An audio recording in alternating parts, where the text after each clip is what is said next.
So, Marques Brownlee recently made a video with a bunch of hot takes in it, one of which was about cryptocurrencies and blockchain technology. Now look, Marques is a pretty switched on bloke and he's got some legitimate thoughts about cryptocurrencies, but his overall conclusion is wrong. I also get the impression that while he doesn't want to say it outright, he's a bit of a crypto hater and doesn't think much of blockchain technology. We'll see why I think this is the case at the end of the video, but before we get into it, I ask that if you're critical of crypto, you watch this video with an open mind and focus on the functionality of crypto and blockchain technology, rather than the speculation surrounding it. And if you're pro crypto, I ask you try to understand the skeptic's perspective, because just telling people they're wrong isn't great for finding solutions to the world's problems, which is what blockchain technology is. With that being said, let's go through his hot take and see if we can address some of the points he makes and see where his conclusion is wrong and why he's crypto Satan.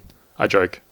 He's alright. So number one, for me, crypto investing is basically all just gambling. So look, I know I'm supposed to be the tech person. I'm very optimistic typically about technology, and so I'm always trying to see the potential future of Web3 and NFTs and the blockchain and Bitcoin and Ethereum and all this stuff. But I'd still consider myself a skeptic. Geez, he comes out the gate swinging, doesn't he? The reality is that some of the smartest people on the planet are involved in the blockchain industry, such as Turing Award-winning MIT cryptographers, physicists, mathematicians, and even the head of the SEC.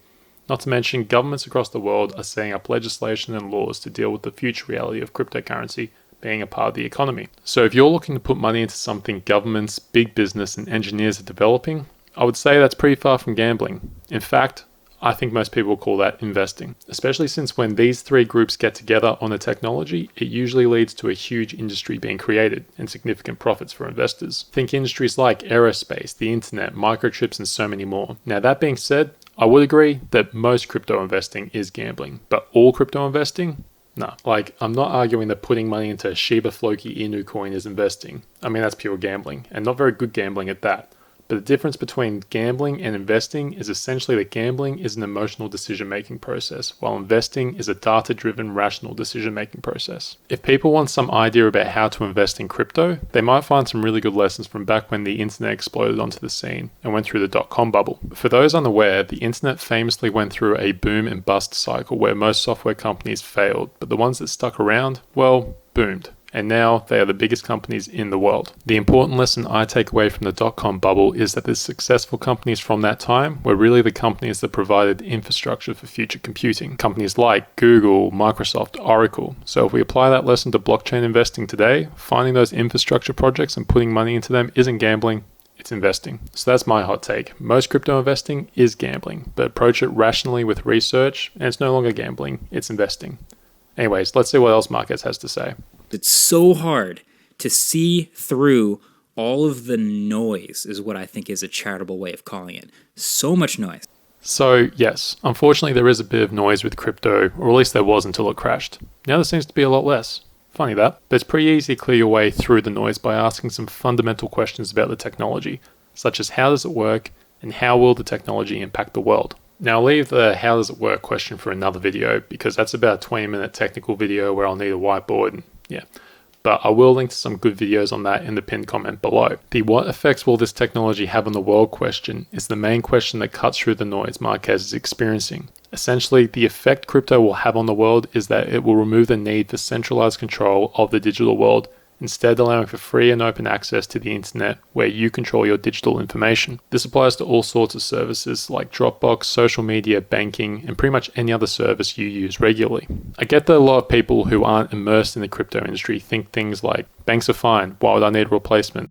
Or Facebook only censors the bad stuff, so that's a good thing. But times are changing, and we're starting to see how centralized control of things like news outlets, social media, and banking negatively affect society. We don't need to look too far back in history to see political activists having their bank accounts frozen or social media censorship on behalf of the governments of the world. Not to mention there's approximately half the world that can't trust centralized institutions because of corruption or unreliability issues. So the ability to provide free and open access to these services is a strong use case for blockchain technology that I hope cuts through all the noise for Marques. Now do note that there are many different ways to look at the impact blockchain technology will have on the world, as it's sort of like asking what impact the internet had on the world. But I have chosen to look at it this way for this video, as this is the most fundamental way to look at the technology. We'll go through a real-world example of blockchain's impact in just a minute, because Marques is about to touch on this real-world use case and make light of a key technology that could change the world. So, take it away, Marques.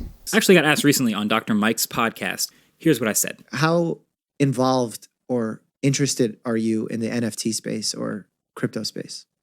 As close to zero as you can be without being zero. Every time something gets pitched in the inbox or in person or I see anything, it always just defaults to how much money you can make. And I need to know some other benefit. I've seen a little bit, some whisperings here and there about like, maybe the deed of your house will be an NFT one day. Maybe.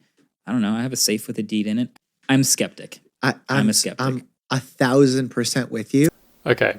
So the problem that is sort of happening with crypto at the moment is that a lot of projects are putting the cart before the horse, as in they're trying to build end-user applications without the back-end infrastructure existing. So it's a bit like they're trying to start a streaming platform with mid-90s internet.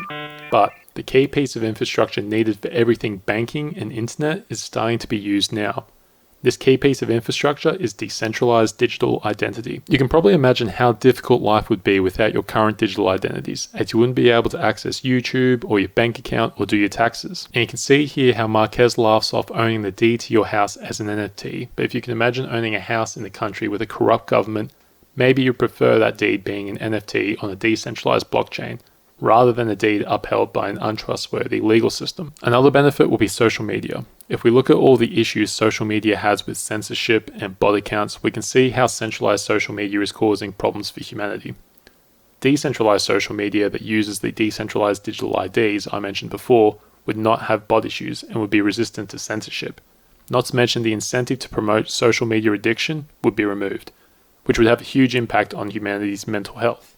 I know I just made a lot of claims about decentralized social media and it's a huge topic, so I won't explain it here, but I will make a video on it sometime in the near future, so keep an eye out for it. But there you go, 2 massive benefits from blockchain technology, and believe me when I say there are so many more. I'll leave a link to Coin Bureau's recent video on how deepfakes may be used as psychological warfare by the world's powers, because in it he makes a really good case for how NFTs will actually be the best defense against deepfakes. Anyways, back to Marques.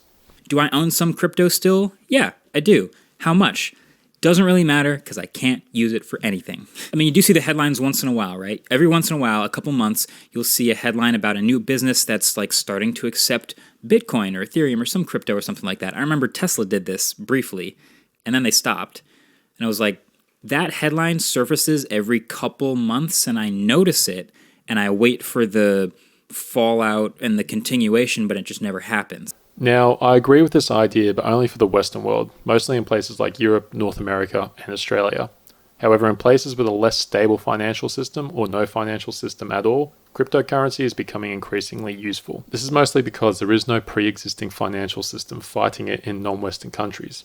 Whereas in the Western world, there are many powerful organizations that don't want crypto to be useful. Think banks, governments, and the financial industry as a whole. I'll highlight El Salvador, Nigeria, and India, but there are so many countries seeing crypto adoption for remittance payments, savings, and day-to-day transactions. But the main problem with day-to-day transactions is that there hasn't really been a cryptocurrency made that solely aims to be used for this yet. It's easy to think when someone says cryptocurrency, they want to use the crypto for buying day-to-day stuff, but most cryptocurrencies are actually used to interact with a specific program that is a blockchain. These blockchains currently focus on providing back-end computing power for future front-end applications. So basically, they're aiming to be the AWS for the future internet as opposed to replacing national currencies. These national currencies are actually being digitized though in the form of stablecoins as opposed to being replaced. So these day-to-day transaction cryptocurrencies are emerging, but it's hard to say if it will be stablecoins or CBDCs that will be used for this purpose in future. So Marques, while you're not using cryptocurrencies, they are being used in other countries, and it seems you might just be using them yourself in the near future. Although it won't be Bitcoin or Ethereum, it will probably be a stablecoin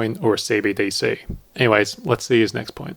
And so basically what's happened is all of this promise of like this decentralized world of the future of crypto and NFTs and all of this stuff, it's just promise for me, and it's all been reduced to like when I open my inbox and I see a new crypto pitch, every single time it's just about how much money you can make. If you invest, if you buy, the price goes up and then you make money. But what else? What other reasons? I need other reasons. So I like Marques, and he's a great technology reviewer, so I really hope he's done more research than looking through his inbox to form his opinion on crypto. But this final part is what makes me think he is just a crypto hater. I think anyone that is switched on like him will see the future of cryptocurrencies and blockchain technology, beyond how much people can profit from it if they look into the fundamental applications of blockchain with an open mind. If people look into why blockchain technology exists in the first place, they'll see why it's not only tremendously useful, but also why the world needs it. So I hope Marques eventually sees the usefulness of cryptocurrency and how it's already been implemented. But I do believe he just doesn't like crypto because of all the crypto bro speculators he sees. Now, I haven't really gone in depth about any specific topics in this video for the sake of time and to keep it relevant to Marques's take. But if you do want to see more depth about various crypto related topics, pretty much every other video on my channel goes into depth about things. I want to be clear, I don't have any issue with Marques, but I think his crypto take is incorrect. Not to mention, he does completely dismiss the future of blockchain technology because it hasn't delivered today. But with a little bit of patience, the world will adopt it. Anyways, thanks for watching, enjoy your day, and I'll see you guys in the next video. it's as good as gambling to me. Do I own some crypto still? Yeah,